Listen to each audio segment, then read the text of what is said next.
ഇന്ന് നമ്മൾ ഉണ്ടാക്കാൻ പോകുന്നത് ശരീരത്തിന് ഏറെ ഗുണം ചെയ്യുന്ന ഡ്രൈ ഫ്രൂട്ട്സ് വെച്ചിട്ട് ഒരു ലഡു ആണ് ഉണ്ടാക്കാൻ പോകുന്നത്.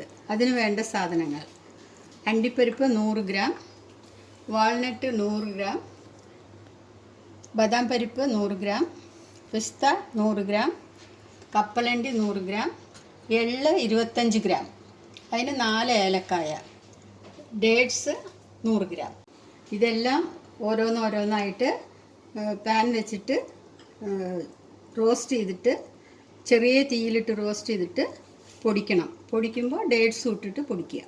പാൻ അടുപ്പിൽ വെച്ചിട്ട് ചെറിയ തീയിലിട്ട് പാൻ ചൂടായതിന് ശേഷം ഓരോന്നും ഓരോ മിനിറ്റ് ചൂടാക്കി എടുക്കുക.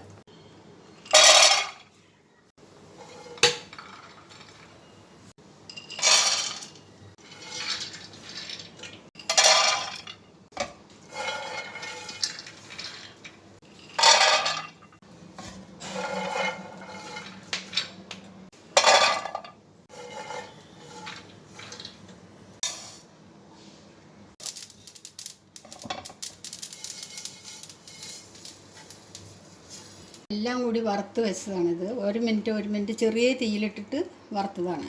ഇത് കഴിഞ്ഞിട്ട് ചൂട് നല്ല ആറിയതിന് ശേഷം പൊടിക്കണം. ഡേറ്റ്സ് എല്ലാം നന്നായി പൊടിച്ച് ആ പൊടിയിൽ ഡേറ്റ്സും ഇട്ടിട്ട്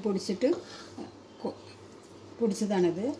ഇത് ചെറുനാരങ്ങയുടെ അത്ര പോകുന്ന കയ്യിലൊരു ലേശം നെയ്യ് പറ്റിയിട്ട് ഉരുളകളാക്കിയിട്ട് എടുത്ത് വയ്ക്കും. പൊടിച്ചിട്ടുള്ളതിൽ ഡേറ്റ്സും കൂട്ടി പൊടിച്ചിട്ടുള്ളതിൽ കയ്യിൽ കുറച്ച് നെയ്യ് പറ്റിയിട്ട് ഉരുളകളാക്കിയതാണ് ഇത്. ദിവസം 1-2 ഡയബറ്റിക് ഉള്ളവർക്കും കഴിക്കാം.